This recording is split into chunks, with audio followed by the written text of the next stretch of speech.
Despite these blessings of the 5 key allocations and more, man chose to rebel against God. God gave man a direct commandment, which he willfully violated by aligning with the counsel of the devil. Now, if you are like me, you most likely have some questions. For example, why did the omniscient God put the tree of the knowledge of good and evil right there in the middle of the garden, knowing fully well that Adam was going to disobey his command by eating of it? Think about it. Well, for me, there are several ways to look at this. You can look at it as an event that happened physically, or you can look at it as an event that happened in the soulish realm. There are actually different presentations out there that supports either of these claims. It depends, right? Regardless of your viewpoint, however, it is important to note that in a kingdom setting as ours, the king's commandment is law, and to violate it is to rebel against the king's authority.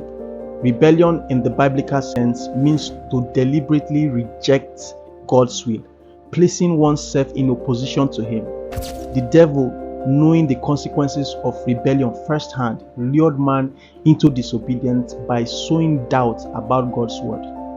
He achieved this by deceiving man into making the same mistake he did, when he was cast out of heaven. Remember Isaiah 14:12 and 15, Ezekiel 28:11 and 19. And man's rebellion was not just an act of disobedience, but a conscious decision to align with the devil's counsel, leading to devastating consequences.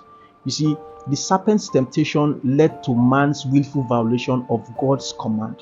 Now let's break it down. What are the 2 key variables in this equation, you want to ask? The first thing is God's command. What did God say? Genesis 2:16 and 17.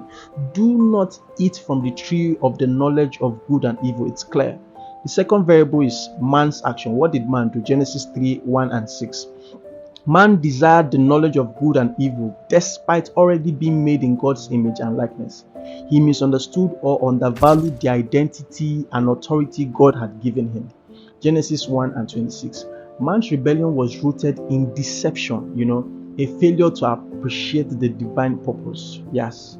Well, if you look at it, when Adam and Eve chose to eat from the tree of the knowledge of good and evil, they demonstrated a lack of trust in God's provision. They sought wisdom and autonomy outside of God's will, forgetting that they were already made in his image.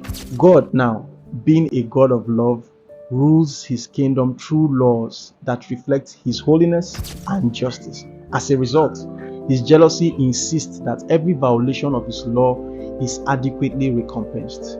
Now, we are going to see first the effects of man's rebellion, and next, how man's rebellion was recompensed. Catch you in the next one. Shalom, shalom.